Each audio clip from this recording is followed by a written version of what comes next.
Good evening, everybody, and welcome to the Fight Gods podcast. I am Nico here with the big cuz Will.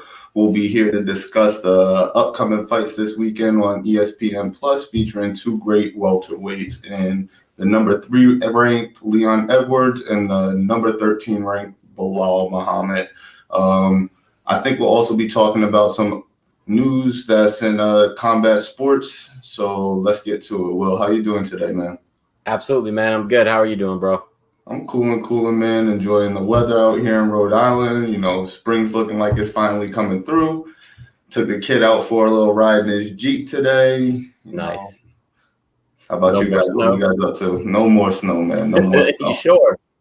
Yeah, I hope so, man. I actually seen a woman. She was pulling out while we were over at the park, and there was still like a big ice patch of snow that's been there for like months now. Still ain't melted yet, so hopefully no more comes, man. That's wild, man. Nah, I just been chilling today, man. Just been working on the house, doing some stuff like that. Getting ready for the show tonight, trying to make big things happen. You know how it is. Absolutely. Well, yeah, everything's good, bro. So what do you think of the event this weekend? I'm liking the event this weekend, man. I think Leon gets the job done, but Bilal is good, dude. Bilal's good. Yeah, oh yeah, definitely. He puts his shit together nice, man. Yeah. Well, he definitely was one of the only guys. Well, actually, a couple guys were calling out Edwards, but it just seems like Edwards kind of, I don't know. I don't want to say, but he kind of picked his own fight. You know what I mean? He kind of handpicked his opponent. Yeah. Because Wonder Boy challenged him. Yep. A couple other people were calling him out, and there was the Kazmat Chimanov fight that kept getting put off because he had COVID, and instead of waiting, I think he just kind of took like a lower ranked opponent. What's Wonder Boy ranked though? Wonder Boy is not 2 or 1, right? He's no, I think he's number 5. Number 5, yeah. So it's like, I mean, as a number 3 guy, you don't want to fight down in the first place, right? So if you are going to fight down, it might as well be against somebody you're going to pick apart. Yeah, or you think you are at least. You think. Yeah. That's you. I mean, I believe he is. I believe he'll get the job done.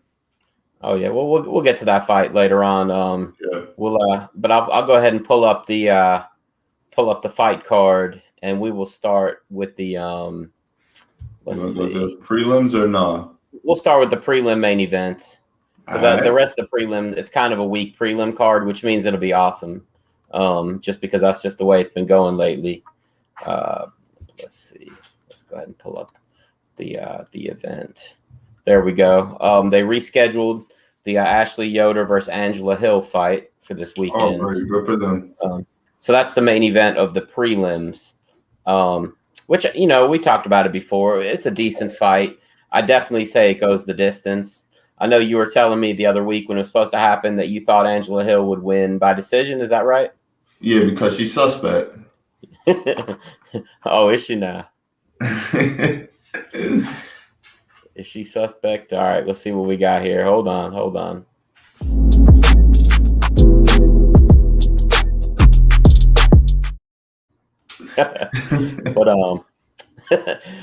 But yeah, I mean, I think they both kind of are. I picked Ashley Yoder the other week, so I'll stick with that.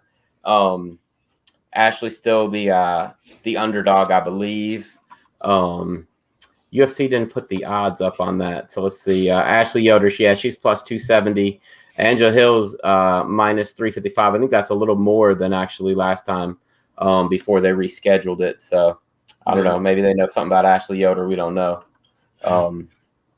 Because they never really said why the fight was postponed to begin with. Yeah, I didn't hear why it was either. Yeah, so, but yeah, we've kind of talked about that fight before, so we'll kind of move up to the main card, starting with the first fight of the night. We got Eric Anders versus Darren Stewart, who they say is mini Tyron Woodley. That's what they call that guy? Online, I see a lot of people saying that he's mini Tyron Woodley.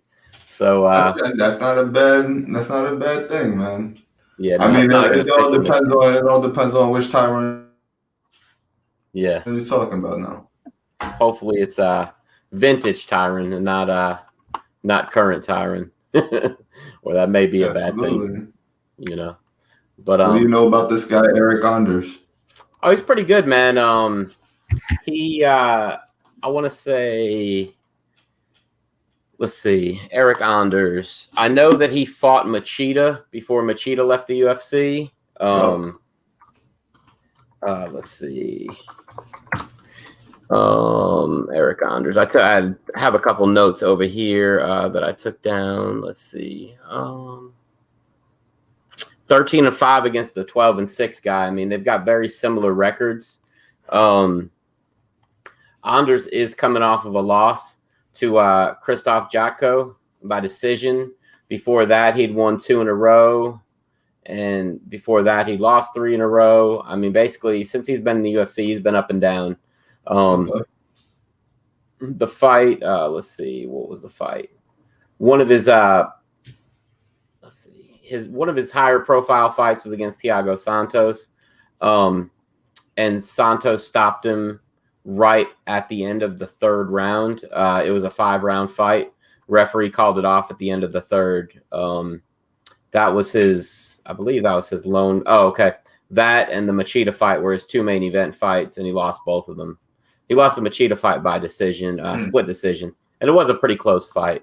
But like I said, he's kind of streaky, and Darren Stewart has been on the come up lately. He's decent. I think Darren Stewart will win this fight probably by decision. What do you think about that fight?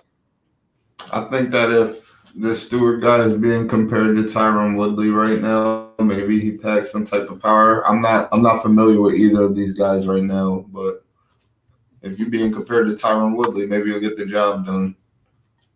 Yeah, I mean, but a lot of it I think is because he kind of looks like him.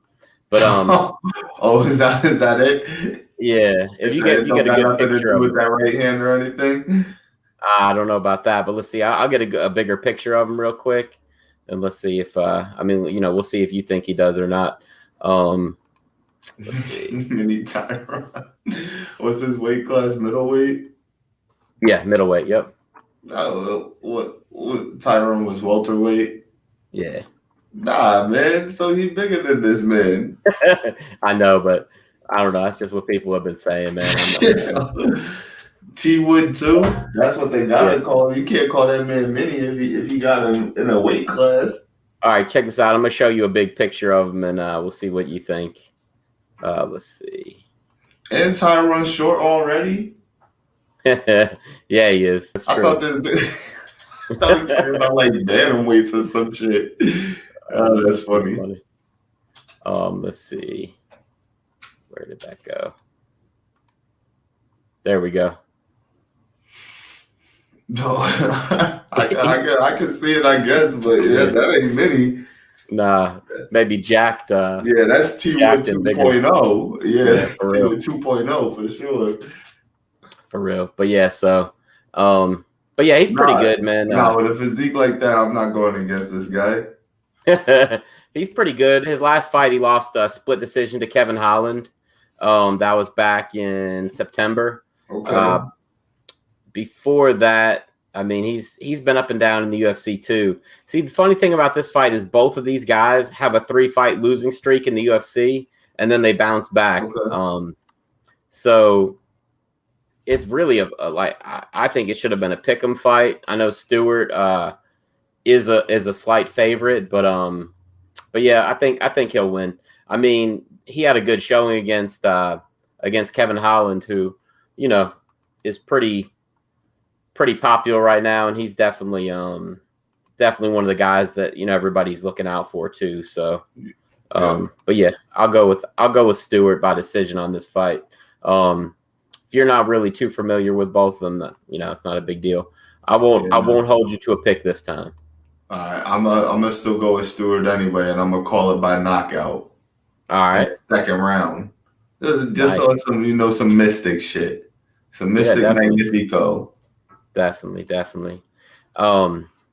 So After that is Manell Cape versus Matthias Nikolao. All right. Manell Cape is the one that you were telling me about, isn't it? Yeah, he was good coming up from, I believe it was Rising or whatever organization he was coming from. He's a decent prospect for the UFC, and I think that they're hoping he does well. Right. Yeah. Let's see. So his record is 15-5, and Matthias is 15. Where was Manell from? Let's see. He is from Rising. Rising, yeah. Okay. Yeah, he had a lot of wins. Oh, okay. All right. I remember he beat Ian McCall in Rising. TKO'd him in the first round, actually, doctor stoppage. All right. And he's got some good wins in Rising. He beat Mizugaki by knockout in the second round. Yep. Yeah. So he's definitely like you were saying, he's definitely a good prospect. And Matthias Nikolao, let's see. This is actually his return to the UFC. He for some reason he got cut, or at least didn't sign, after getting knocked out by Dustin Ortiz by head kick. And he left and won 2 fights on like different regional promotions, and now he's coming back. He's also been popped for performance-enhancing drugs in the past. Yeah. But with this dude getting dropped by Dustin Ortiz and then fighting a couple low-level fights, I'm gonna go with Manell Cape. And I'll tell you how he's gonna win. I'm gonna go with knockout. I'm rocking with Manell as well. Yeah, I figured you would, man. I think it'd be good. I think it'd be a good test for him. Let's see. Since the odds are not listed on UFC, I've got the odds pulled up on another website. Manell Cape's minus 142 favorite, and Nikolao comes back at plus 116. So not a heavy favorite, but a favorite nonetheless. Close to a pick'em fight. It's close. Yep, pretty close. Yep. A couple of fights here tonight, for that fight night several of them. So let's see. So the next fight of the night is going to be Jonathan Martinez versus Davey Grant. Let's see. I had written some things down here. I didn't write anything about that fight because I'm not positive why. I don't think that fight was originally going to be on the main card. I think it may have taken the place of the Ben Rothwell fight. Let's see this real quick. So Jonathan Martinez, he has a win over Frankie Saenz with a KO by knee. Right. That's right. Yep. And he got Thomas Almeida by UD. Yep. So yeah, so he's pretty nice. And Davey Grant, let's see. I would say his biggest win, it looks like, is against Marlon Vera. He beat him by decision. That's a that's good. It's a quality win, but back then in 2016, Vera was not that great. He's gotten a lot better in the last couple of years. If he's only under the UFC's umbrella, he seems very inactive, man. Especially dating back to 2013. Yep.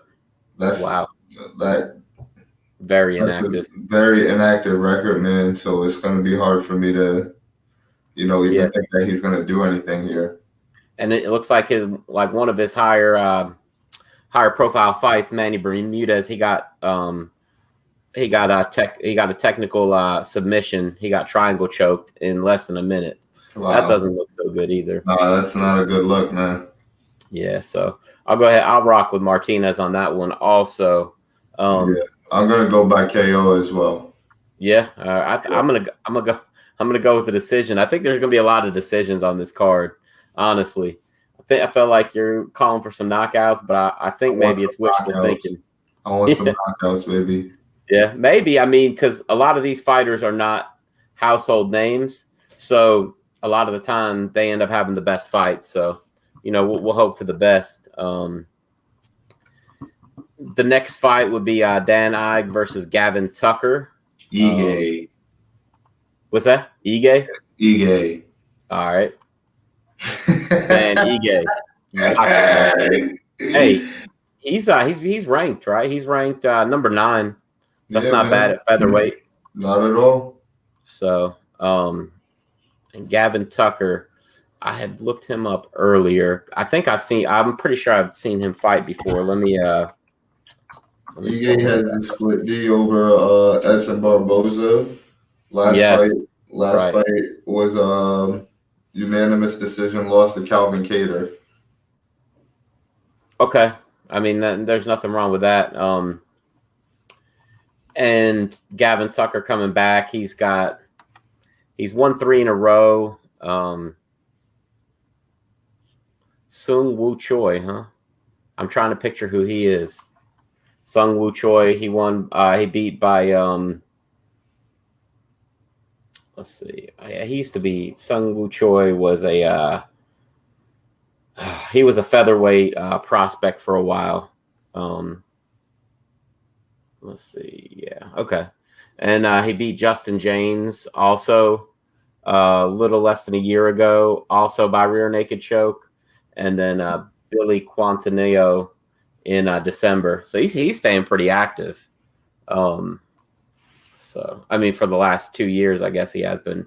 Yeah. In the last less than 2 years, last year and a half, he's had 3 fights. So no, he's looking good. Yeah, not bad at all. Yep. But hey, just because of just to change things up, I'm gonna go with Gavin Tucker by rear naked choke because apparently he likes to do that kind of stuff. Okay, I'm gonna go Ige by decision. I can see that. Definitely. Then we have the co-main event. You got Misha Ryan Spann. Yeah, Ryan Spann versus Misha Serkinov. That's how you say it, man. I actually nailed it that time. And Ryan Spann. Both these guys are pretty damn good. Yeah. I've liked Misha for a while. And Ryan Spann, let's see. Ryan Spann got knocked out by Johnny Walker, but aside from that, that's my guy, man. I fuck with him. Yeah. All right. Yeah. He gets the job done consistently, man. I see that, man. He's got let's see. He's 4-1 in the UFC. 5-1 if 1, 2, 3, 4, 5. Yeah, he's 5-1 if you include the Dana White Contender Series fight. His second one. He lost his first one. Yeah. And then you got Misha, who is, let's see. Misha's a bad dude. He's been around a while. He got knocked out by Johnny Walker also. Yep. But he also got knocked out by Glover and Vulcan. He did beat Nikita Krylov though. I want to say he's going to win by submission, man. I know you said Ryan Spann is your guy, but I want to say let's go Ryan. Yeah, I want to go with Misha by submission. You got Ryan? Yeah, Ryan. By knockout? With Misha having a couple losses by knockout. Already? You know what? Yeah, fuck it. Let's go with it. He's been knocked out 4 times. Oh, no, 3 times. Let's go with it. Let's go Ryan by KO. Yeah. Okay. I can dig it, man. I can feel that. And then we got the main event. I know you said earlier you feel like Leon's. They stack up very nice, man. I believe they have an identical record. They stack up nice, but I think Leon gets the job done. Yeah. Yeah. Man, I think that I think Muhammad is going to come in and play spoiler, man. I think he's going to screw everything up. He looks good, man. I've been watching his training footage lately, man. The guy looks good. He strings his shit together nice. Similar to the way, but not in his last fight, but prior to this, Aljamain can string his punches and takedowns together nice, or his kicks into his takedowns. Bilal can do similar shit. So it should be interesting, man. But Leon's no slouch, you know. Thinking back to his performance versus RDA, man, he's no slouch, man. It's not going to be an easy go. No, I don't think it'd be easy for either of them. I don't think it'd be an easy fight for either of them. The only reason I think that Belal Muhammad would beat him is just because he stays a lot more busy as far as taking fights. It seems like Leon, man, he's always got these like long layoffs in between. And unless you're Dominic Cruz, we know, man, that ring rust is for real. Yeah, absolutely. But you know, we just gotta see what happens. But yeah, I'm gonna take Muhammad with the upset here by decision. Because man, that dude's a workhorse. He really is. You know, and he's been knocked out twice, I believe. So he's not immune to that kind of stuff. He's not knocking out Leon. You know, he could win by submission, but I just don't see it happening. Like I said, I think Belal's gonna steal the fight, man. I think he's gonna. Yeah, Belal have no KOs on record, so that doesn't scare me in that sense. No, he's decent though with submissions though. I believe he's got a few. But man, I don't know, man. But RDA not getting. I just view RDA so high, man.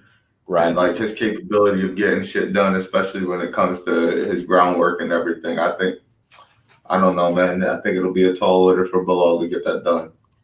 Oh, it will be. It definitely will be. Like I said, I see him coming in and playing the spoiler this time around. But one thing I did want to mention to you is apparently there's some kind of beef with your boy Islam, the one that fought last weekend. Yeah, Makhachev. Yeah, and RDA. And is RDA. There? What's that? I said, is there now? Yeah, there's something between them. I don't know what it is, but RDA came out today and challenged him to a fight. No, RDA don't want that smoke. Right. Apparently he does, man. No, he don't. He don't want that smoke. Hey, man. Islam can move up to 170 right now if he wants to. He'll smoke RDA's boots. That's not a problem RDA's anymore. back at 150. RDA's back at 150? 155, yeah. Oh, well, give it to him. Give it to him. No, I agree. Let him have it. Let him have it if he thinks he wants that. It'll be a very embarrassing night out for that man. It could be, man. What happened was, so I was listening to Chael Sonnen today, and he doesn't know why they have beef, but he said there's some kind of issue. Let's see. Is it hold on. Maybe it's Islam that challenged RDA. Let's see. I'm checking it out right now. Let's see. Oh, that's what it was. RDA came out and said, "Let's end this hype train." Did he just beat a top contender? Stop this hype train. That's what RDA said about Islam. And Islam said, "Hey, RDA, if you don't like all this hype around me, let's finish our business in July." So Chael was talking about how there was an extra Submission Underground booked in December. Dana White wanted something on the network on Fight Pass. So he called Chael, and like I think they had a Submission Underground event on like sometime around like the 20th of December. And he was like, "Chael, I need you to book another show and put it on Fight Pass. Like on like the 30th or 31st, like 10 or 11 days apart, just because they didn't really have any live events going on at that time." And on Submission Underground, they had it like at an undisclosed location, and you know nobody was there, whatever, blah blah blah. So RDA had was going to be on the card, and let me get to Khabib calls Chael Sonnen and says, "Hey, I'll make you a deal. I will put up an extra $30,000 of my own money, and I will make an appearance at the event for free if you will let Islam and RDA go at it in submission fighting.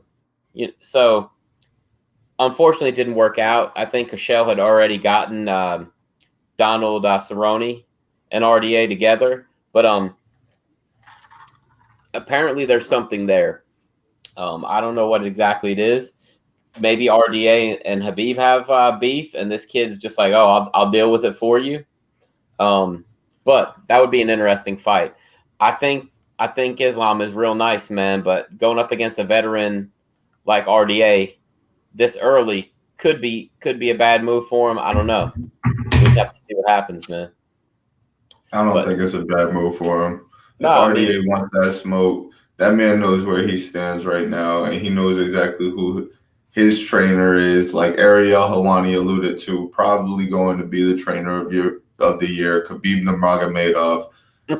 Fuck it, let's get it. Yeah. Let's get it. Hey, I wouldn't mind seeing that fight. Hey, anybody watching on Facebook, feel free to comment all you want, anything. We'll see. Oh yeah, there we go. Yep. So yeah. So we're split on like two fights on the we're split on like the co-main and the main event, and the Angela Hill and Ashley Yoder fight, and the other three we picked together the same. So we'll see what happens. But some interesting MMA news, in my opinion, that's come out over the last day or so. I will start with, let's see. Oh, hold on. I don't know what I did, but I got all kinds of music playing in my ears. All right, there we go. I'll start with Megan Anderson. She's out of the UFC. Have you seen that? Yeah, I heard that. I did hear that she was out of the UFC, actually. My wife had told me about that. But I had heard that Megan said that they were cutting the division completely. She did say that, but at this point right now, it's just a rumor. Oh, yeah? Yeah, and the UFC, I guess Dana said as long as Amanda will keep knocking these girls out, he'll keep feeding them to her pretty much.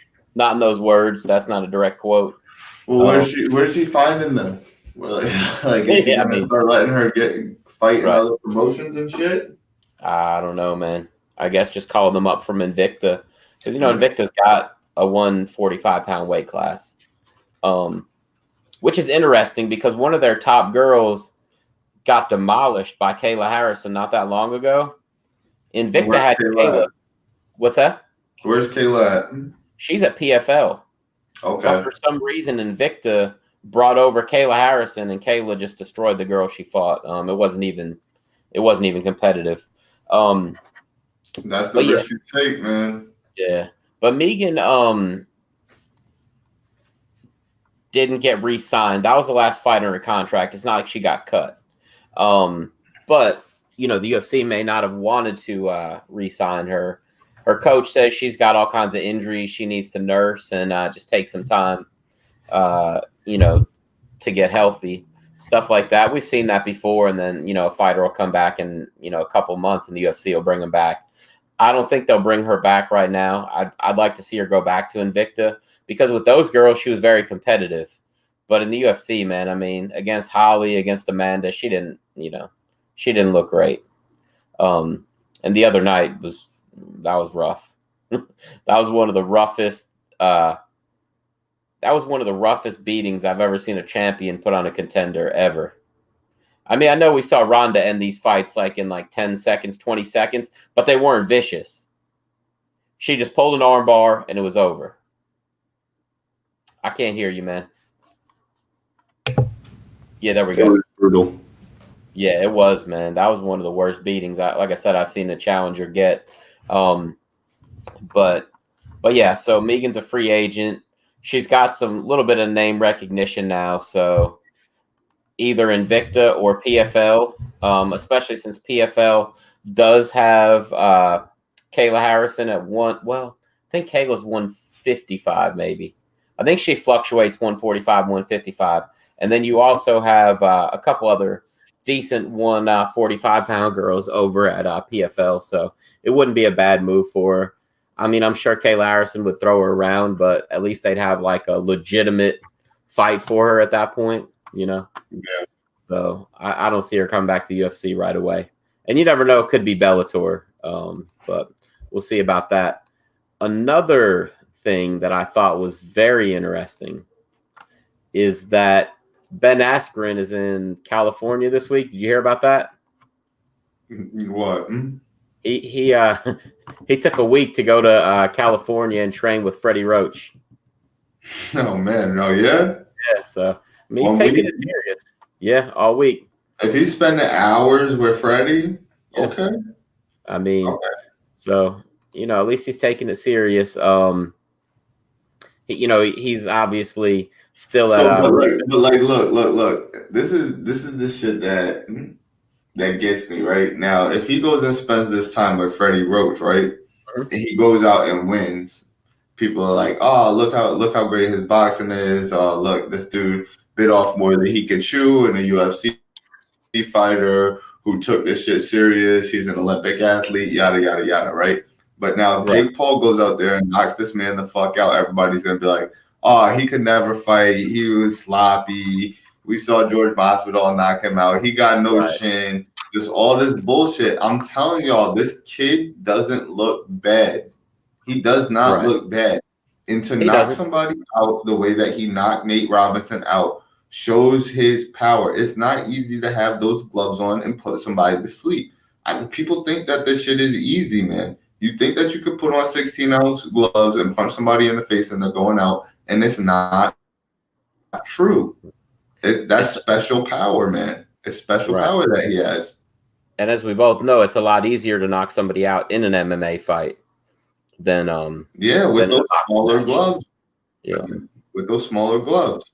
So I'm not saying that he's gonna win. I'm just saying if he does, give this man his flowers. And if he knocks Ben the fuck out and he showcases some skill like he did against Nate as well, give this man his flowers. No, I'm not saying he's the best thing. No, I'm not saying that he would do this against other professional boxers, but I am saying he's showcasing some fucking skill out there. Right. Hey, I mean, he was a college wrestler, so you know he's an athlete, elite at the very least. Absolutely. He can't help that he started doing this YouTube shit and it popped for him. That doesn't. If the YouTube shit never popped for him, who's to say he wouldn't have went further in his wrestling shit? Because the YouTube shit popped for him as a young kid, man. Yeah, right. I don't know what he would have done athletically. So stop sleeping on the kid. That's all I'm saying to the people, man. Yeah, you're right about that. But that brings me up to my next point, or next news story. Dana White wants to bet Jake Paul $1 million that he'll lose to Ben Askren. Take the bet, kid. He's not taking that bet. He countered with, he'll bet Dana $2 million that he'll win. I like it. I like the balls on the kid, man.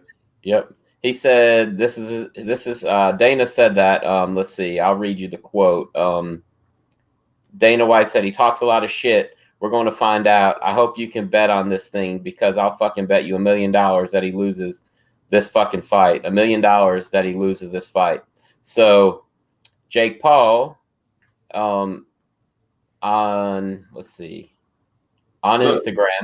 said, Dana, let's double the bet, $2 million.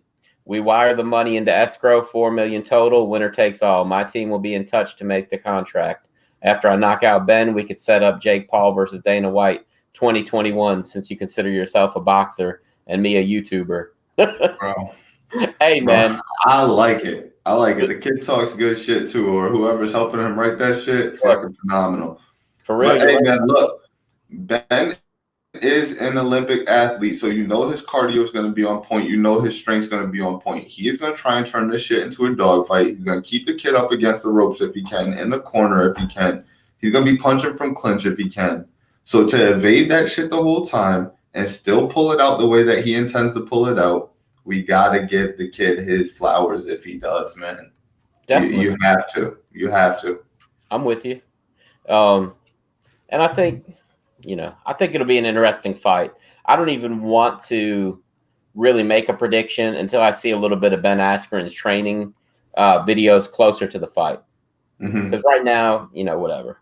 like I said, I wanna see how things are looking before the fight. I want to see them standing face to face at the weigh-ins because I think he's naturally a bigger guy than Ben Askren is. Absolutely. Tim Card I seen Ben out for his run. I seen Ben out for his run, man. He appears to be in good shape. And yeah, Nate is a midget. Nate's a short dude, all that, but that motherfucker is an athlete too. Oh, he's an athlete to his core. That dude is built stocky, and he went and trained with somebody who was a professional, and no matter what, he trained, bro. Did it shine through in his performance? Absolutely not. Did it shine through in Jake's? Yes, it fucking did. Point blank, period. We've seen smaller dudes move up before and get the job done. We've seen these are professional fighters that I'm going to now because that's all I have to go off of when it comes to fighting. But we've seen what DC has done. Jones, who was a much taller fighter in comparison to him, he brought that man a great fight, dude. Yeah. So I'm not doing that. I just can't do that. Nate just didn't get the job done. Now, if Nate was on some slick shit and he was darting in and out and he clipped Jake with an overhand, we wouldn't be calling him a midget right now. We'd be calling that motherfucker great. Like, I can't do this just because he got knocked out. Hey, Tim Card, I got news for you, man. If it was an MMA fight, Ben would win in about 2 or 3 minutes by submission. It wouldn't be a very good fight. Faster than that, if he wanted to, it's going to be a quick takedown. I don't care what this man's wrestling pedigree is. It's not that of Askren's. If you want to see what that fight would look like, go watch some of Ben's fights from like Japan or from where was he, Bellator, when he used to take these guys down and submit them real quick. That would not be a good fight. But hey, look, here's the thing. And this is a big if, but it's very, very doable. If Jake Paul beats Ben Askren, knocks him out cold, he should get on the mic and tell Dana White he wants to fight whoever he wants to fight. He wants to fight Conor in the octagon. Because at least he'll have better wrestling than Conor. And if he really thinks he could knock Conor out, we'll see. We'll see what. And if he does Conor, then you challenge Floyd. You know you're gonna lose the fight, but you're gonna make more money than you've made in your lifetime, kid. Yep. Yeah. Why are we boxing? Because man, that's all he trains in right now is boxing are two different sports. All right. I understand that boxers can't just switch over to MMA and be good fighters over there. They're gonna have to deal with leg kicks, takedown submissions, a whole world of shit that they've never seen. Boxing is still the real deal. So me and you stand up in the hands, and I know how to expose you. I know how to cut these angles and do shit to you that you can't counter, or pull you into throwing shit at me and countering you to perfection. Is still amazing. That's still the real deal, bro. It's still the real deal. Yeah. Oh yeah, absolutely. And it seems like it's a lot of different game. It's just a different game. A lot of these MMA guys get tuned up when they go into boxing, just as bad as boxers get tuned up when they come into MMA. I think it was John Moerga, I think is his name. He used to be in the UFC. I think he was a lightweight, a flyweight. He got knocked out in boxing like 2 weeks ago, and it was like real quick. Let's see. He was I think he was a flyweight. Let's see. Yeah, he got dropped 7 seconds into the fight. It was on the Canelo Alvarez prelims. He got dropped 7 seconds into the fight and then ended up losing by knockout in the second round. And that kid could scrap, but you can't just jump in and think you're just gonna, being the best complete fighter doesn't mean you're the best in singular aspects of fighting. I could take you out of MMA and throw you in a Taekwondo match, and you're gonna get your fucking head kicked off. Yep, that's true. You know what I mean? Like, it's just shit is different, bro. It's just different. Yep, you're right about that. But yeah, so definitely crossing over, and you know what? Props to Kimbo, because he did pretty well in MMA, and then he went and boxed, and he did real well in boxing. Yeah. Was he? Shouts to MVP. MVP did it too. Granted, they was feeding him some tomato cans over at boxing, but hey, he still did it. He did boxing, he did kickboxing, MMA. Yep. Gotta give it to him. I mean, Anderson Silva had a pro boxing fight back in the day, and I'm pretty sure he lost. And this was like when Anderson Silva was still Anderson Silva. Let me see. I'm looking that up right now. But shout out to my boy Julius when he becomes the Bellator lightweight heavyweight champion of the world. He did fucking Golden Gloves boxing. He got fucking the collegiate wrestling background. Come on, man. That's the type of shit that you want to have in your arsenal right there, bro. Yeah, that's true. Definitely. So Anderson Silva's pro boxing record is 1-1. In 1998, he lost to somebody named Osmar Luis Teixeira. His corner stopped the fight after the second round. They didn't let him go back out. And then he fought again pro boxing. And I didn't even know this. I'm surprised that it wasn't a bigger deal. In 2005, he fought somebody named Julio Cesar de Jesus and knocked that guy out in the second round. They were both Anderson? Yeah, they were both pro boxing matches in Brazil. This must just not have been a big deal. They must not have really pumped it up. It was literally that fight was right before he came into the UFC. So I never knew that. Yeah. And I know Masvidal has one pro boxing match that he won, I believe. I think he's 1-0. But speaking of boxing, and this is so silly just because like we said it months ago, and now John Kavanaugh came out and is saying that Conor McGregor's boxing obsession is what hurt him in his loss to Dustin Poirier. We said that, man. I mean, he went out there and he took it like he was a boxer. He did not look like a mixed martial artist in that fight. He looked like he was going to throw hands, and that was it. He was already speaking about fighting Manny Pacquiao. He's already putting shit out about fighting Manny Pacquiao. How can you be getting ready to fight Manny Pacquiao and not have a boxing dominated life? Life in general, bro. Yeah, you have to breathe this shit if you're going to fight somebody at Pacquiao's level, at Mayweather's level. And he found this out fighting Mayweather. He thought he was breathing it when he fought Mayweather, and to me, he got exposed out there. I know everybody says that he performed brilliantly and yada, yada, yada. I'm still of the belief that Mayweather carried him. He let him swim until he couldn't swim no more. And then he exposed that man. So he found out, shit, I got to breathe this shit even more than that. I can't go out there and perform like this. I got to know the ins and outs of this. I got to know when to pull back and when to go, dude.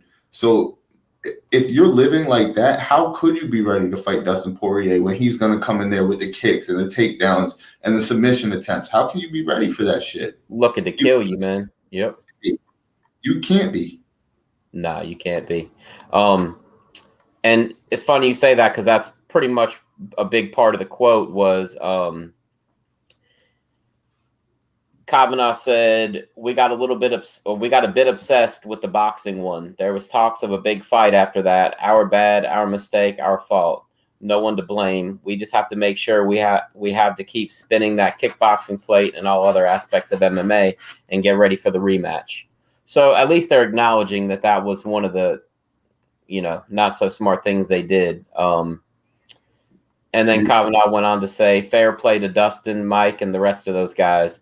Even when he was getting clocked, he hit a couple of times hard, and he still didn't start getting into a trading war or try and gas himself out for a takedown. And then he said, we fixed that technical detail, and it's not like we have to fix everything. So, I mean, when Conor went to fight Nate the second time, do you remember they said he was in like Russia with like private people teaching him how to wrestle? Do you remember that? Yes. That's when he took things like serious. That's when he was really so, like you said, man, he was looking at the Manny Pacquiao fight. He wasn't looking at Dustin Poirier. He's gonna have to go back and learn how to grapple again, really. When are they talking about the rematch for Poirier? They were saying, I believe, is it June? Let's see. I'll look that up, but I think it's June. Bro, no. That's too soon. That's too soon. He's going to lose that again.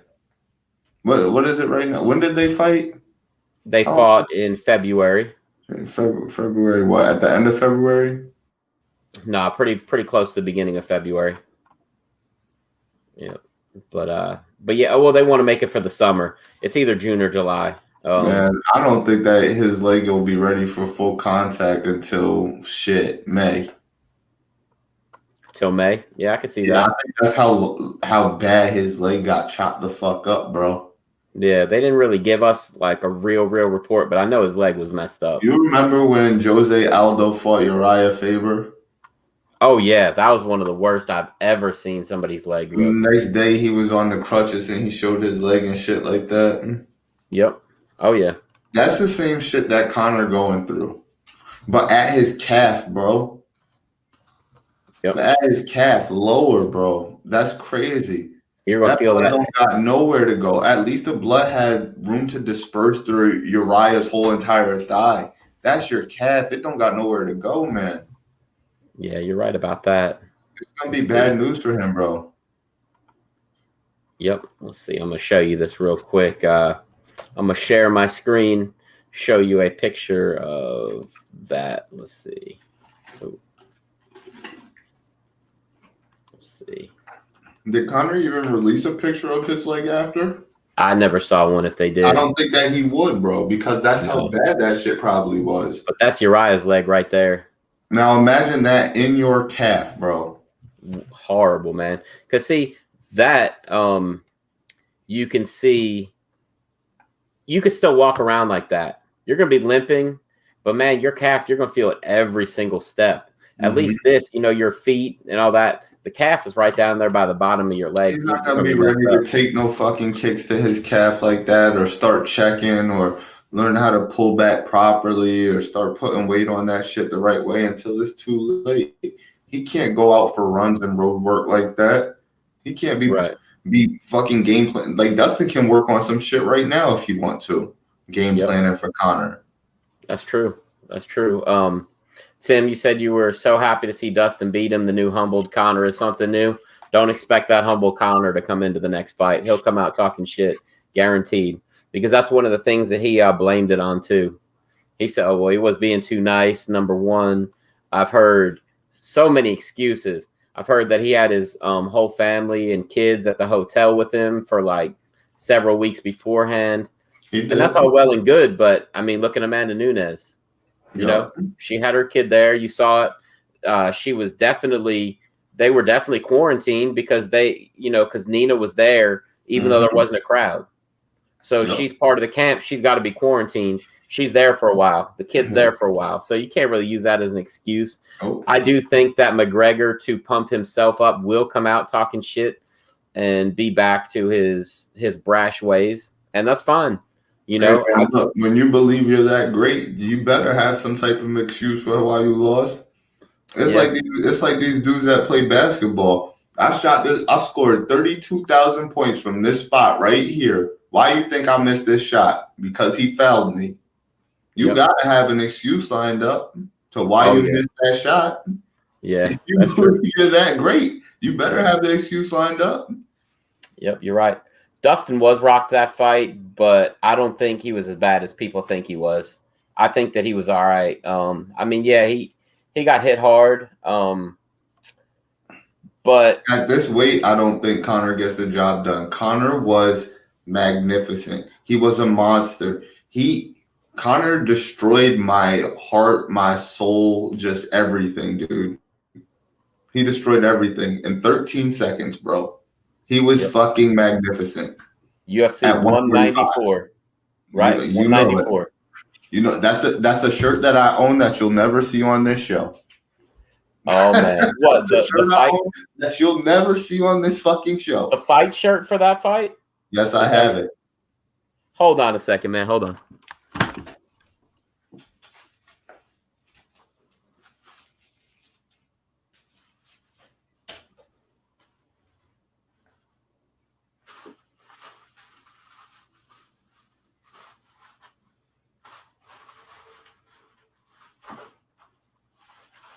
You're gonna love this, Nico. Oh God.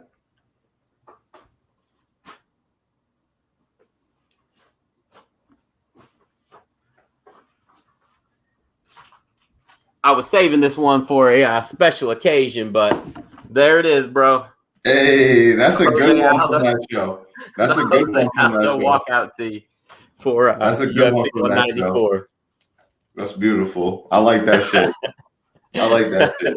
Hey man, he's still a goat. Rough night for that man, but he's still a fucking goat. I got the other one. I got the black one with them like facing off and shit. Oh yeah, nice. Yeah, but yeah, Tim. I mean, oh yeah, that was a rough night for him. That and the 2 Max Holloway fights were pretty rough nights for him, man. Mm-hmm. You hate to see a true legend go out like that.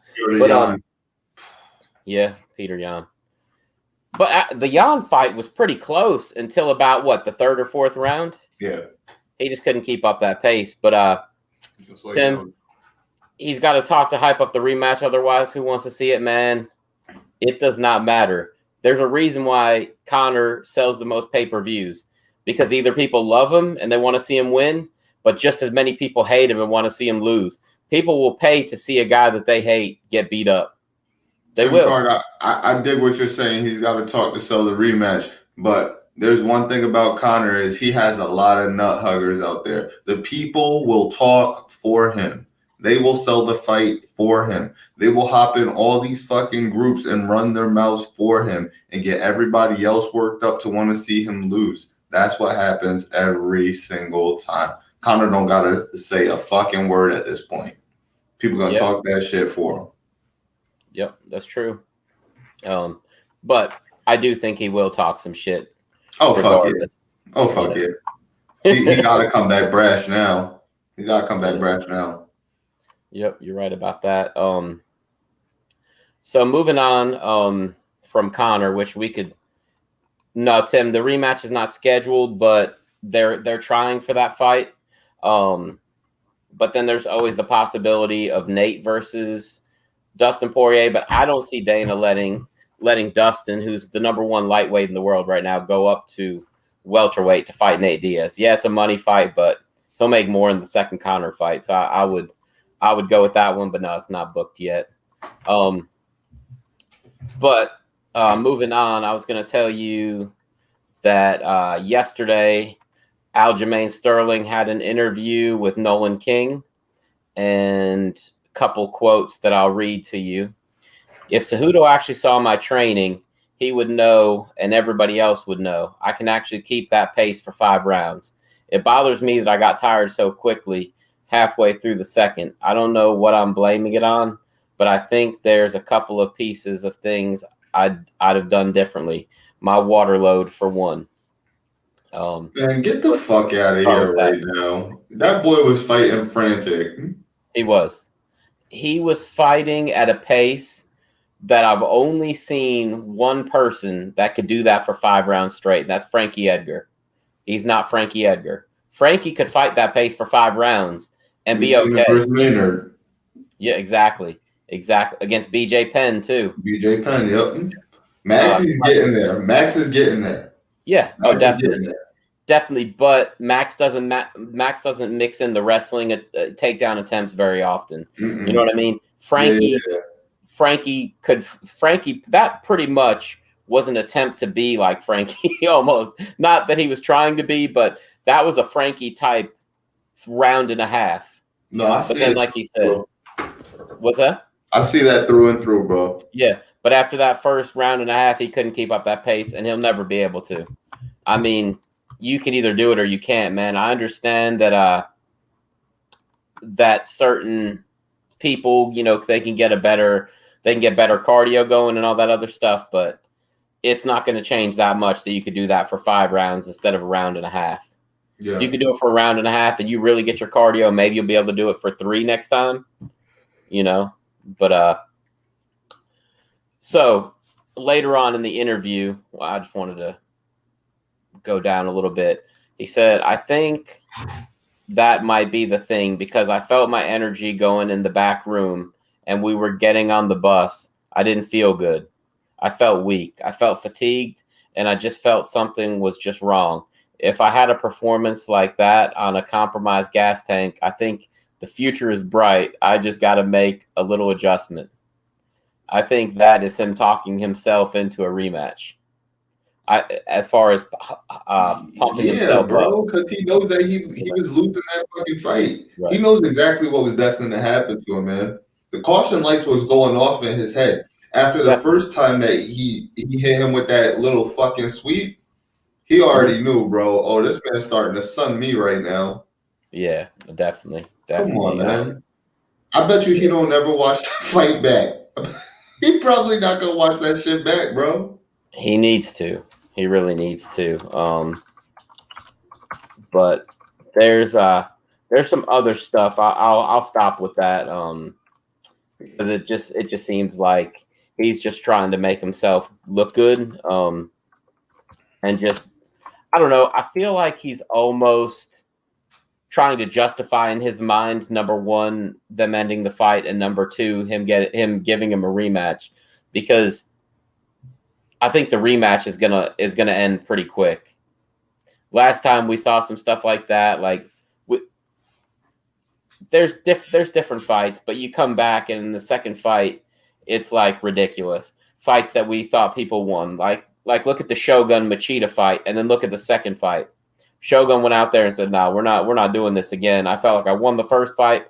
There's going to be no question about it this time." And he knocked out Machida in the first round. John Jones and Daniel Cormier too. What's that? Expect the same from Jan. Yep. John Jones and Daniel Cormier too. John Jones and Gustafsson too. I mean, both those fights, John Jones went out there and was like, "No, we're not going to have a controversial decision." You know. That's right. And I think that Peter Yan will do the same. Especially now that Aljo has to slow his pace down. He has to. He has to, but I don't think it'll matter. You know, I think he might lose quicker if he does slow it down, because it wasn't bad for the first round and a half. No, that's what I'm saying. I'm saying he's gonna have to slow his pace down, because he's gonna expect that this has to go to decision now. I already went down there and blew my fucking load, and he outlasted me and started to pull away. I got to control my pace in the beginning. You slow down, he knocks you the fuck out. I agree. I definitely agree. You went for the takedown. You got the takedown. He got back up. Every single takedown you shot after that, he stuffed. Yep. So you know you can't wrestle with him. He took you down more. Yeah, that's true. You can't fucking wrestle with this guy. Nah. He's nullifying your wrestling. I told y'all that he's the white Aldo. I told y'all this. I mean, you did say that, man. And it's gonna shine through, bro. I'm still so fucking bummed that he threw that fucking knee. It spoiled my night completely, dude. Yeah, I'm with you on that. And even though I picked Aljamain Sterling, I mean, he was getting worked regardless of how you feel that knee changed anything. Yeah. The fact that the knee ended the fight, that's fine. But before that, he was getting worked, man. And hey, man, I know that we sit up here, we make our picks, but even while I'm watching these fights, dude, I still give credit to the other fighter if he's doing some nice shit. It's still like, hey, man, good. Wow, he's looking good. He's doing this fucking thing right here. You got to give an honest assessment. And Pure started pulling away with that shit, man.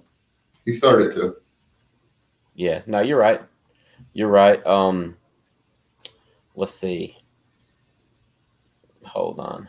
I'm trying to pull up this other article. I wanted to read you some quotes from this. Well, no, that's not the right one. Basically, Matt Serra went after Big John McCarthy. Did you hear about that whole issue?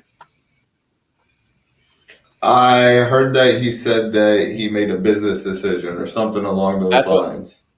Big John McCarthy said that, and he basically said, and he didn't blame him.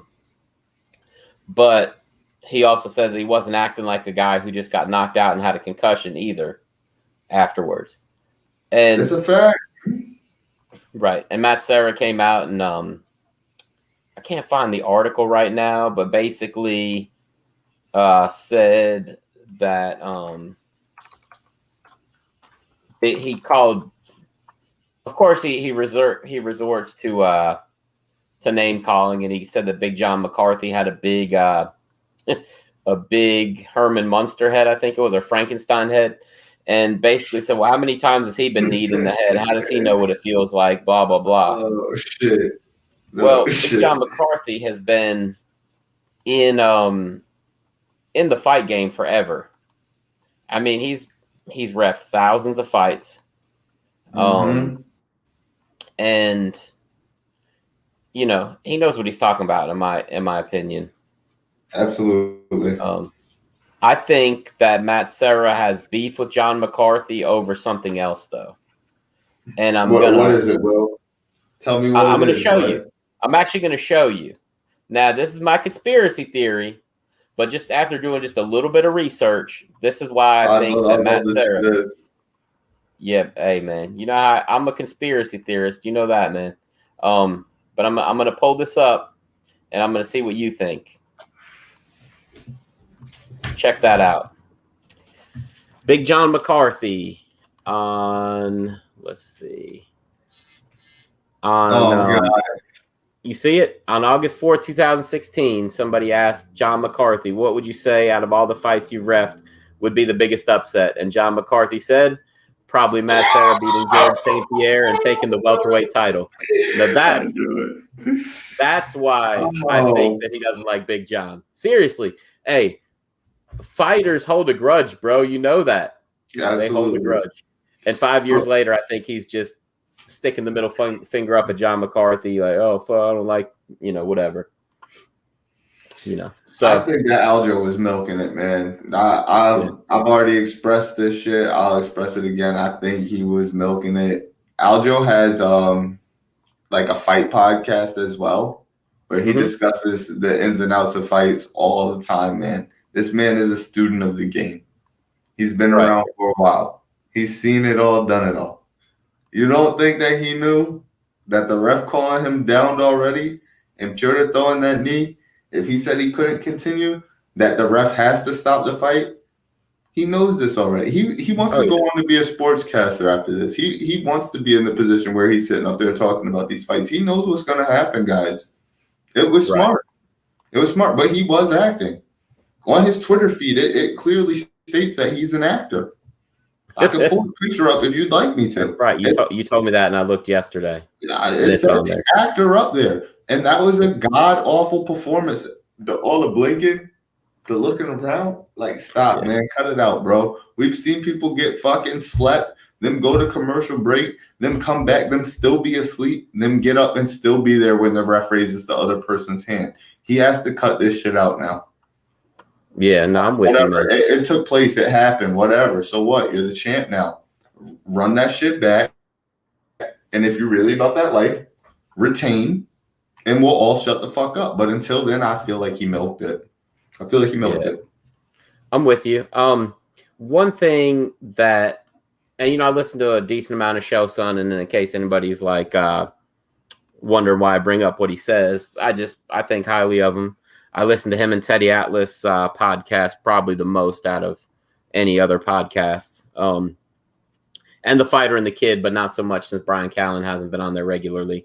Let's see, pretend to be concussed, get paid, or continue and lose money and get knocked out. He ain't stupid. LOL. Chase Saw says spot on. She's definitely talking to you, because she's been saying that for the last couple of days, just how Aljo was acting. But here's what Shell said: part of the blame for the whole thing should be on the commission. Because the commission had people there, they have the judges there, they have the referee, and they have they have some kind of like commissioner, right? At every fight. That's just the way it is. And basically, the commission should have stepped in and made the decision, and it shouldn't have been just, let's ask Sterling if he can continue. They should have made some kind of a decision, and it shouldn't have taken a few minutes. It should have been like, okay, this guy's going to fight or he's not going to fight. You know what I mean? The commission should have stepped in, is what Shelson was saying. And I tend to agree with him, only because the referee, look, the referee says, can you continue? If I'm going to win the title, all right. hey. So you know how we've been talking about this, right? If the guy is DQ'd, should the title change hands or should it go back to the champion? I've thought about this now, and I've came up with the solution. The title is vacated. That's the not title bad. is vacated. That's not bad. It's funny because Shell Sonnen was saying the same thing, or maybe it was Big John. It was Big John McCarthy was saying the same thing we said, that if you don't lose the title when you get disqualified, then what's going to stop them? The fourth round, they're getting worked over. Man, I'm kicking somebody in the nuts and I'm taking my title home. Fuck and, yeah. The title is vacated. Lose, if you get DQ'd, you lose the belt, but that person cannot win the fucking belt. Yeah, or becomes absolutely. And if it's like super malicious, where it's super intentional, and you get fucking DQ'd, then you don't get the rematch. Like Purter's getting the rematch because it's clear. Like fuck, all right, I made a mistake. He looked sorry. It didn't really come off like that. Granted, it was a fucked up knee. But if it's seriously malicious, you don't get the next shot at it. Whoever's number one or whoever's, the next highest up that's not already booked for the fight gets that shot against the guy who just got the DQ, whatever. You know what I mean? I think that's how it should go. Yep, I'm with you. So one other thing that I was going to bring up about that is, let's see. The referee's inexperience was definitely showed through, in my opinion. He just has not been like a big time ref for that long. You know the guy I'm talking about, right? Who was it? It was the one that you said is Anderson Silva's brother. Yep, I haven't seen much of this guy. Right, and when he said to the doctor, and people in the arena could hear it because there's no crowd, he basically told the doctor if he can't continue, I'm going to stop the fight, and it's an intentional foul. Once Aljo's corner heard that, which they probably should have already known, but the referee doesn't need to say that out loud. You know what I mean? He doesn't need to say it at all. He doesn't need to tell the doctor anything. The doctor has nothing to do with it. If the doctor comes in, hey, doc, can he continue or not? Yep. Well, if he can't continue, it's going to be disqualification and he wins. People hear you say that kind of stuff. So absolutely. I think that it was kind of handled incorrectly on all accounts. Did you see the picture? Did you see the picture where they had Longo in quote saying "That's the right call. That's the right call"? Yeah, well, to Aljamain. I don't know if it's true, but I don't, bro. Yeah, like this seems so fucking fishy right now, man. Right. The best quotes from that night, though, were after the main event. Did you see the stuff with the bodyguard? Yes. So Izzy was saying he made me look like I needed a bodyguard, like I can't fight. No, he was saying basically that Jan made his guard look like a joke, I think he said a butter guard or something like that. Oh, butterfly guard. Yeah, he basically said that he was talking about that. Oh, okay. But with him having an accent and Jan having broken English, Jan said, well, yeah, I mean, like, do you pay well? And he's like, pay for what? And he's like, me to be your bodyguard. Yeah, and so, which I think is hilarious. It's funny. Hey, man. I like the fact that those two are very likable guys. They're both very likable. Absolutely. I mean, Stylebender, he talks a lot of trash, but I still, deep down, I think that he's a likable guy. And he's marketable. Definitely. And I do think if he stays at 185 and starts cleaning people out again, I think that he will be one of the faces of the company. I mean, he's a great fighter who's business savvy. So when he's not really talking shit about Jan, but he's still selling the fight.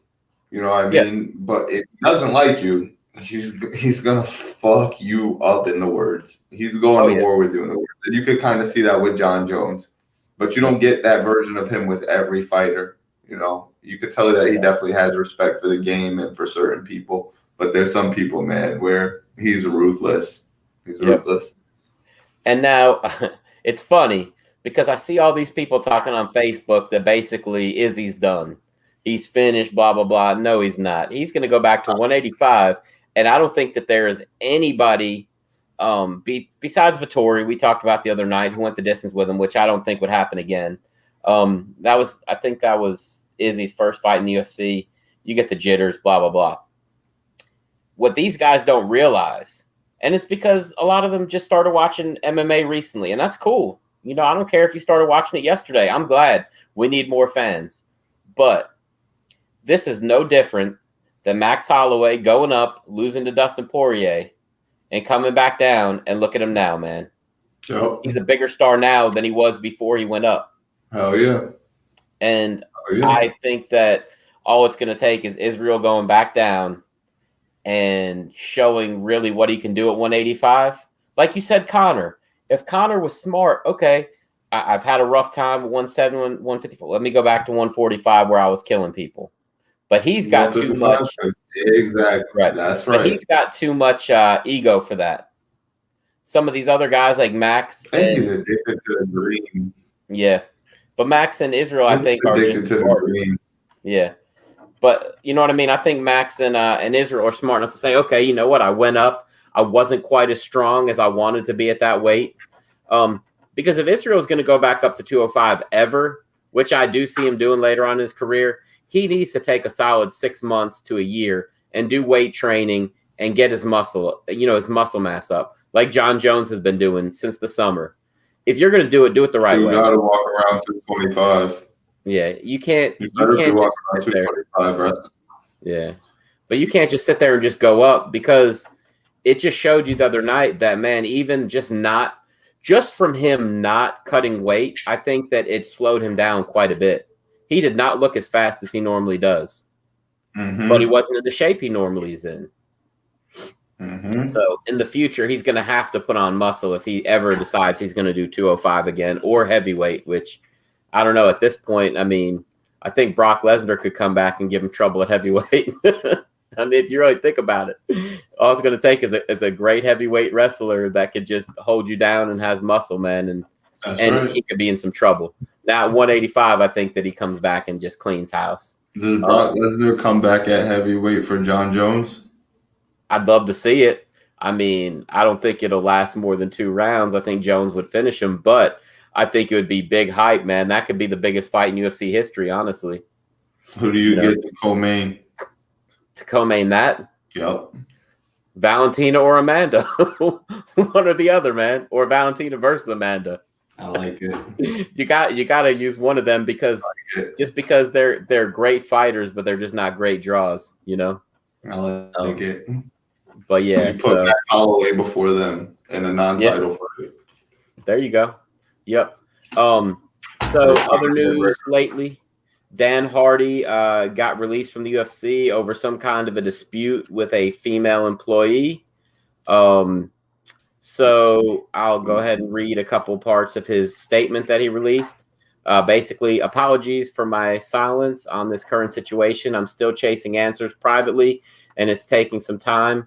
This is what I can say at this point. It was a verbal disagreement between myself and a member of the UFC staff.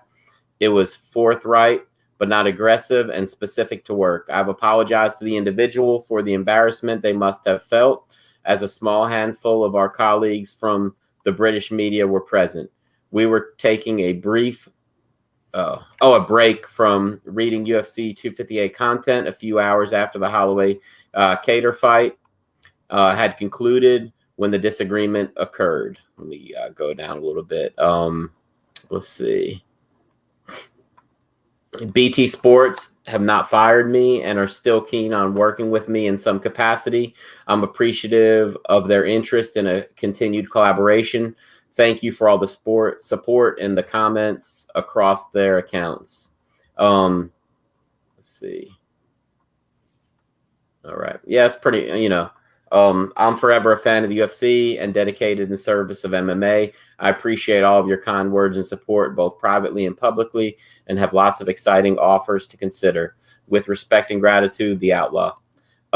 He's been training to come back and fight. Does he go take a fight in Japan or a Bellator? Bellator, most likely. Does he go to Bellator and fight Tito Ortiz? I can see one FC. Does he go fight Tito Ortiz like all these other guys do when they go to Bellator? What do you think Dan's weighing? I mean, he fought at 170 and he was a big 170 pounder. I mean, I could see him not cutting weight and being a little over 200 pounds. I mean, I'm not saying he really should fight Tito, but I could see Bellator doing something like that. Yeah, I could see that as well, man. You know, they could dig Koscheck up. Man. Yeah, maybe. Crazy? Could they dig up Koscheck? Oh man, I don't think he's fought in a couple years. He actually was training somewhere around. What the fuck does that mean? So what? Danny fought in a couple years. It's a name, you know. A couple years back, and I was going to tell you, a couple years back, he was training somewhere around here. He put in a training camp for his fight, which I thought was very strange because it was like a smaller time gym. And it was for his fight 2017 against Mauricio Alonso in Bellator 172, and he got knocked out in 4 minutes and 42 seconds. So that was the last time he fought. Bellator 172 in 2017. Sure, Bellator could use him again. I mean, he's a name, you know. Back in like 2009 for Halloween, me and my boy Joe Dosh dressed up like Josh Koscheck and Dan Hardy. I did the hair all blonde. He did the red mohawk. Oh, we'll have to see pictures of that sometime. I'll shoot it to you tonight. Nice. Sounds good. So before we get too far away from Israel Adesanya, there was another bit of news today from his coach, who said, and we've talked about this a little bit before. He says that Darren Till is the front runner for the next middleweight title shot. Wait, okay. Which I was going to say you have brought that up actually. Yeah, it's interesting though. Right. It's interesting to me because number one, Darren Till is. Let's see. I'm gonna pull it up, but I think he's ranked like number 5, number 6, something like that. He's only got 1 win in a row. I think he's like 2-2 in his last 4 fights, maybe something like that. Let's see. Okay, Darren Till's number 4, excuse me, according to the UFC website. But for him to be above a couple of these guys that he's above, I think it's kind of ridiculous just because in his last few fights, he lost his last fight to Robert Whittaker, excuse me. He's lost 3 of his last 4 fights. He's lost to Woodley, Masvidal, he beat Gastelum, and then he lost to Robert Whittaker. Let's see. So they're all really big names, though? Right. No, they are. They are. Before that, he won 4 in a row. But, man, to be ranked number 4 is just, I don't know. I think it's a stretch. But the UFC can do whatever they want with the rankings. I mean, it's their rankings. It's not like the world MMA rankings or, something like that. Yeah, absolutely. But basically, that would have him leapfrog Jared Cannonier, who's number 3, Paulo Costa number 2, and Robert Whittaker number 1. Of course, Whittaker and Costa have both fought him before, and I think Cannonier took a beating from Robert Whittaker and messed up his leg. Is that right? Yeah. I think he did. So it kind of makes sense, especially when we talked about the other night. Robert Whittaker is booked to fight against. Who is he booked to fight against? Oh, Costa. So I guess the logical, thing would be for Darren Till to fight him. It's funny to me, though, that they're basically petitioning for that fight because Darren Till is a straight-up striker. Yep. I don't think Israel has anything to worry about as far as getting taken down. Does Till have any submission wins? He's got 2 submission wins. And the 2 submission wins, let's see, are against guys. Let's see. He has submitted a guy named Sergio Matthias and Cristiano Marcassati. Sure. And those were pretty early in his career. And as opposed to him having 10 knockout wins and 6 by decision.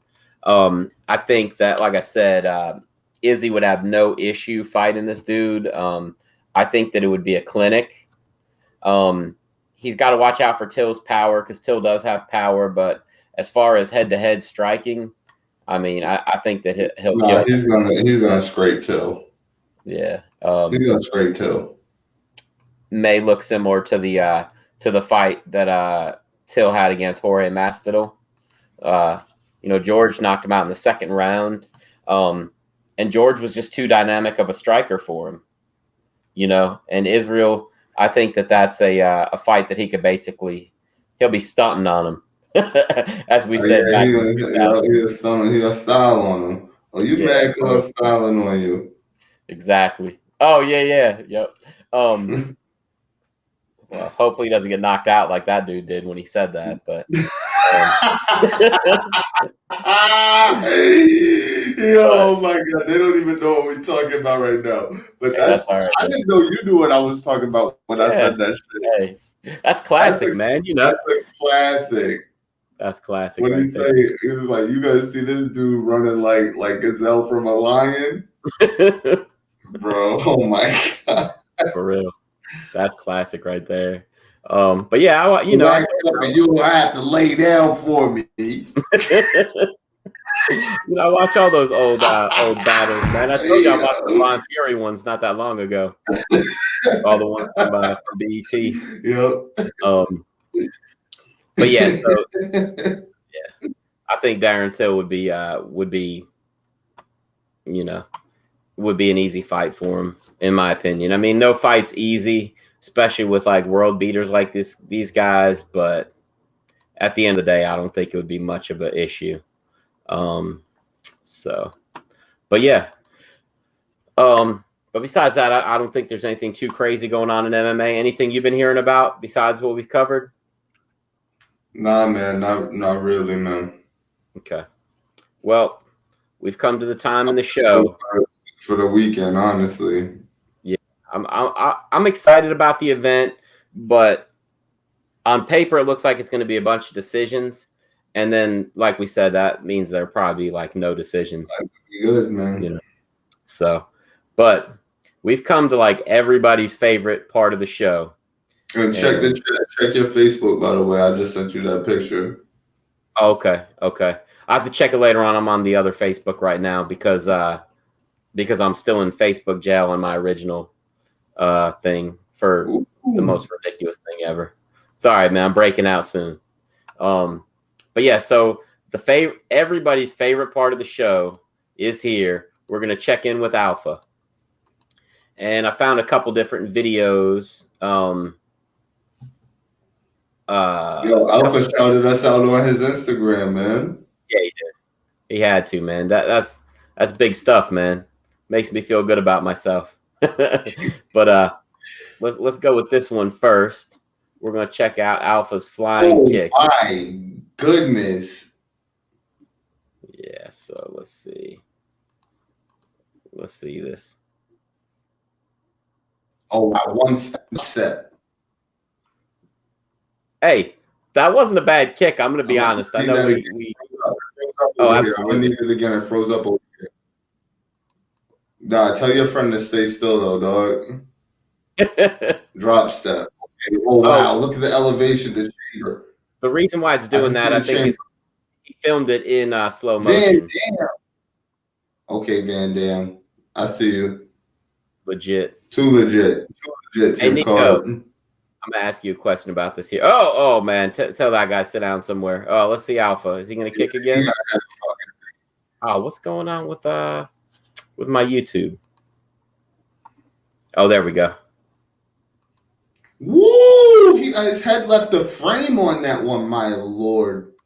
Nico, no, let me ask you a question. Let me go back and we're gonna pause it somewhere. Hold on. Let me see if I can get it. Well, don't even get crazy right now, because you know I have pictures of me and my sidekick form right now. I know you do. That's why Alpha bow at my feet. Well, that's why I wanted to ask you a question. Okay, right there. I just had it. Hold on. Right there. Beautiful tuck. Beautiful form. How do you? Is there a way to keep yourself from kicking yourself in the nuts? It's actually meant to protect your nuts. That's what the instep coming up for is. in case somebody tries to like sidekick you or roundhouse you in your nuts while you're executing the kick. Really? Yes, sir. I didn't know that, man. Dropping knowledge. That's what the tuck is for. Okay. So it'd be pretty hard. It would be pretty hard to hit yourself in the nuts. I mean, I'm capable of doing it. Yeah, like, I feel you on that. Flexibility is king. Yeah. Now here the shitty part about his form, if I'm gonna like really critique this right now, is his toes aren't really pulled back, right? So like I feel like he's going for a flying side kick. He wants to lead more with his heel, or if he was doing taekwondo, the blade of his foot. But he's kind of leading with his toes, like he's pointing them. Okay. What about his hands? Where should his hands be right now? Semantics. I mean, it honestly doesn't matter. They're not really coming into play. Okay. And so with your hands in different positions, it wouldn't change anything? Not really. Not really. You just kind of want them to raise when you're going for the kick for the elevation purposes. What kind of happens with them afterwards? Whatever. It happens. Yeah. Okay.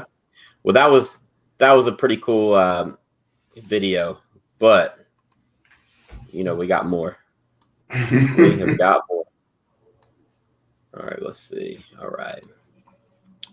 Let's go to the next alpha video. Yep. This one's pretty impressive, Nico. I know you could do the last one, but can you do this one? Oh boy.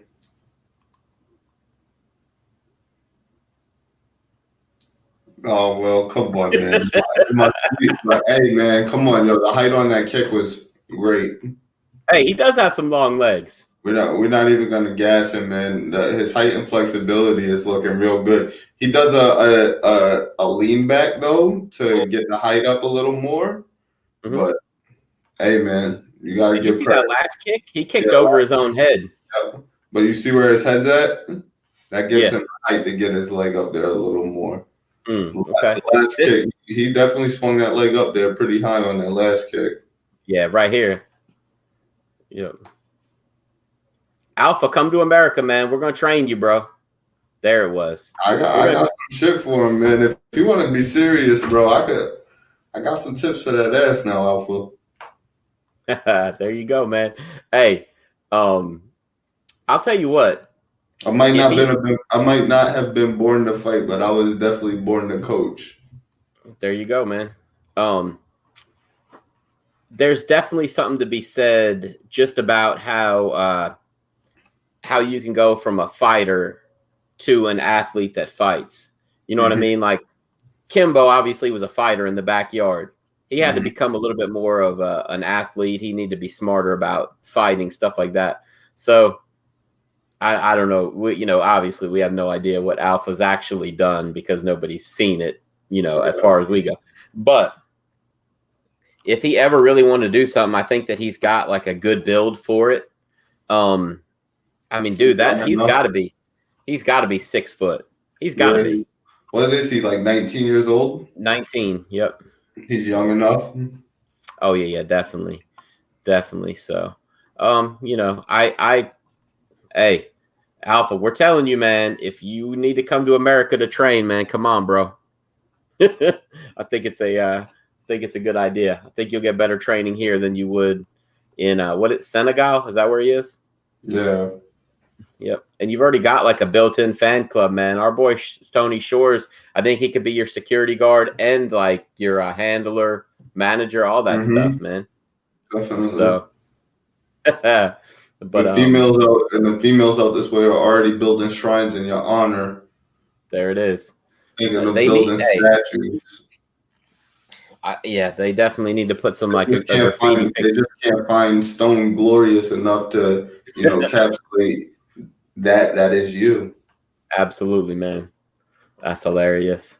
But yeah, anything else you want to do? Man, he's gonna be on the show soon. I need to get a hold of him. For real, bro, he gotta get on this damn show. It's crazy how is he posting videos of us talking about him, but he won't come on the show for the interview right quick? It's crazy. Like I said, I think he says that he's a little bit worried that he won't understand our accents. I think he would be just fine, but let's see. We did good on live. Yeah, you did. That's true. Let's see. Let's pull up the picture of Nico dressed as Josh Koscheck, and you look just like him. And I remember this picture. Wasn't this on MySpace? Yo, bro, it was that long ago. I had to do some digging. It was, yeah, I think I remember that from MySpace, honestly. But let's go ahead and share this. Nico as Josh Koscheck, and who is it as Dan Hardy? My boy Joe Dash. Okay. Shout out to Joe Dash. That's a pretty sweet pick, man. Man, hey, you definitely have the Koscheck look right there, man. That's Come on, baby. I was cut up too. That's pretty. Oh yeah, definitely. That's pretty accurate, man. Come on, man. You see the boulder shoulders. Yo, dudes, they better never try to get by it. They'll get dealt with and trapped. You feel what I'm saying? They better never. They better never. That's right, man. Well, anyway, is there anything else that you wanted to cover tonight before we wrap it up? No, my brother. I'm good. All right, let me throw up. Well, let's see. Is there anything else I wanted to cover? Oh, well, make sure you share the video, like the page, all that stuff. Hopefully, Justin's back with us soon. He's been dealing with some outside stuff, so we're cutting him a little slack. It's all good. Like I said, hopefully he'll be back with us sometime real soon. Maybe this weekend, maybe Sunday. But besides that, just like the video, share the video. I have not gotten a whole lot of submissions for this shirt. People watching, you guys gotta get this shirt right here. The most money making fight in MMA history, UFC history. Khabib versus Conor. It's a large, brand new, still with tags.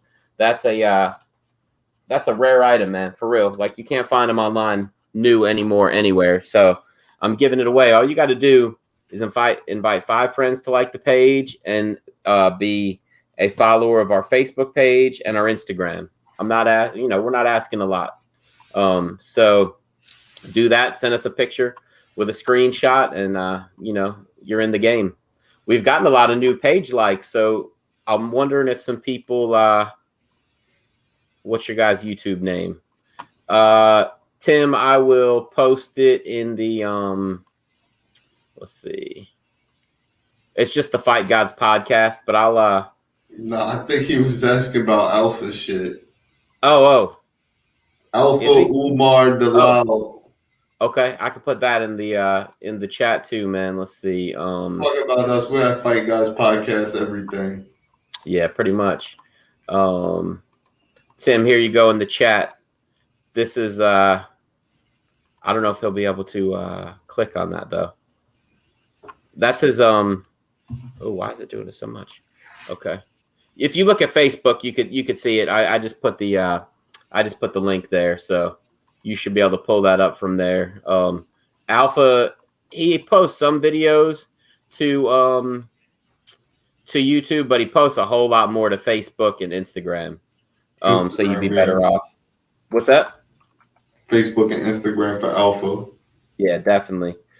Just like us. We're just starting to do some YouTube stuff, but we're more on Instagram and Facebook. Tim, if you let's see, I'll tag you in that post too. Let's see. There you go.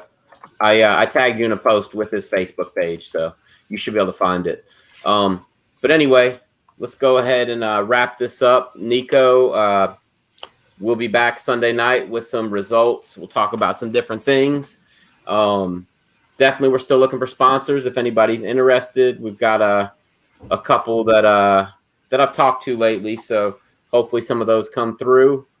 And and if you feel like you should come on the show and talk some fights, if you know your stuff, we're gonna have to interview you like 3 questions. If you get those right, we might let you come on here and talk for a few minutes. But or if you would like to appear on a episode of the Fight Gods After Hours, then let me know. But you got to be funny, and you got to have a sense of humor with MMA, because those shows, we really show all aspects of MMA. We're not just looking at the fun stuff of MMA and boxing and all that. We're looking at comedic takes, like the oh shit moments, that kind of stuff. So anyway, for Nico, this is Will. We will see you guys 9:00 on Sunday night. Make sure you check out the fights and we can discuss them in the chat on Sunday. But you guys take care, and we'll see you soon. Peace from the Fat Gods.